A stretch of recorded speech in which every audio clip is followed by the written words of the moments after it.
Welcome to Emtron Training Part 41. In this training tutorial, we're going to be taking a look at working with our closed loop idle control.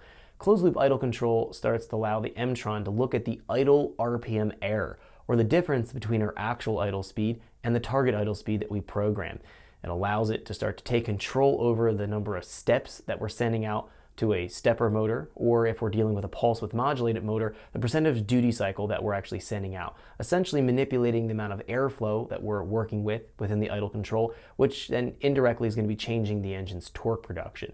So we know that at this point, between taking a look at all of the other previous tutorials, idle control is going to boil down to essentially manipulating the engine's torque to hit a desired idle speed, and everything will fall in line once we do that. So this is the next step, or the next evolution in idle control, where we started off from the basic idle control, looked at the open loop idle control in the last tutorial. Now this is the final piece of the puzzle, enabling the closed loop and learning all the tips and tricks to calibrate within this strategy. We're gonna have a lot to cover. Let's jump in so we can check this out. Okay, so let's get started. We're gonna be taking a look at working with our closed loop style idle control tuning in our Emtron ECU. Our closed loop idle control takes everything we've learned from the last two tutorials, taking a look at basic idle control, taking a look at the open loop idle control, combining that, and now allowing the Emtron to vary the amount of airflow through the idle control motor to help us offset differences in torque so that we're hitting the desired idle speed. We know from the last two tutorials talking about idle control that essentially we have our airflow and our spark timing, which influence the engine's torque. The airflow is the coarse adjustment in the engine's torque production, and the spark timing is more of a fine adjustment in the engine's torque. And we'll find combining both of these can give us the ultimate way to control the idle, but we have to be careful of how we're approaching this, because you can definitely have them chasing each other and get oscillations and surging at idle. So we want to be specific of how we're implementing the closed loop style idle control. I'm going to go through how I work through the closed loop control in this tutorial so you can replicate it on your engine that you're calibrating and tuning.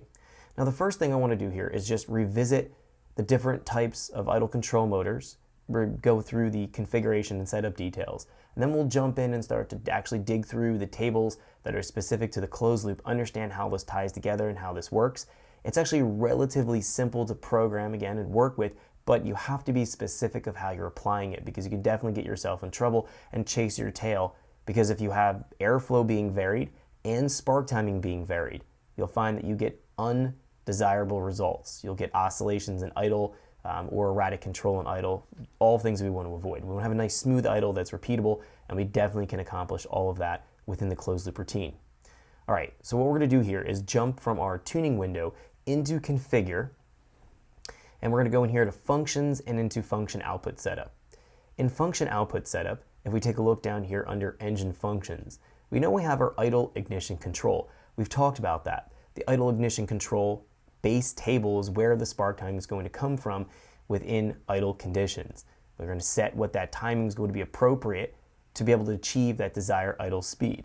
Now, regardless if you're doing basic idle control, open loop control, or closed loop control, we absolutely, and in fact, before we even turn on the idle speed control to make it work, we absolutely want to go in and make sure we're having the majority of the airflow contribution come from our throttle plate opening, which requires us to go to the set screw on the throttle body and open it up enough so that we're going in and hitting in whatever that desired target RPM we want to idle at. We're right there within maybe 20 RPM. So it's going to be a combination between having the majority of the airflow come in from the throttle plate and then whatever the spark timing needs to be set at to achieve that desired idle torque, to achieve the desired idle RPM. So mechanically, we want to have essentially everything fixed in our idle torque. We want to introduce the idle control with an idle control motor only to be able to offset additional airflow when it's needed. That's really the key here and the secret to making the closed loop work.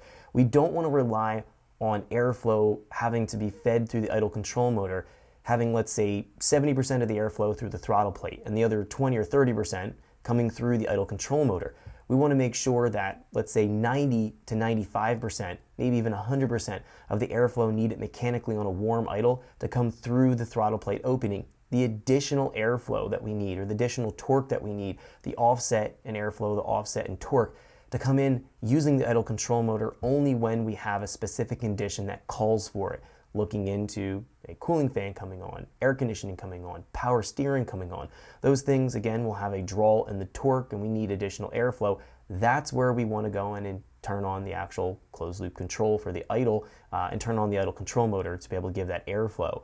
So before you jump into even turning on the closed loop control, make sure you're sorting out just as I outlined and described in that basic idle control video. Getting your throttle plate open, having the contribution of airflow coming from your throttle plate, resetting your throttle position sensor, doing that calibration so it reads 0% when you're off the throttle. Very important because that'll influence and tell the Emtron if you're in idle or you're not in idle conditions or off idle starting to drive. That'll influence the performance of the idle control. We want to make sure that we're taking care of that first, and that when we do turn on the idle speed control with an idle stepper motor or pulse width modulated motor, then we're going to be moving into just figuring out the small interaction between that idle control motor and making it. Thanks for checking out our teaser clip. If you want to see the rest of this video and more than 500 hours of current EFI training we have to offer, make sure you click right here. If you want to go and check out more teaser clips from this training course, click here, and you don't want to miss any of the videos we're going to be releasing on this channel, so make sure you subscribe and click here. Thanks for watching, and I'll see you guys later.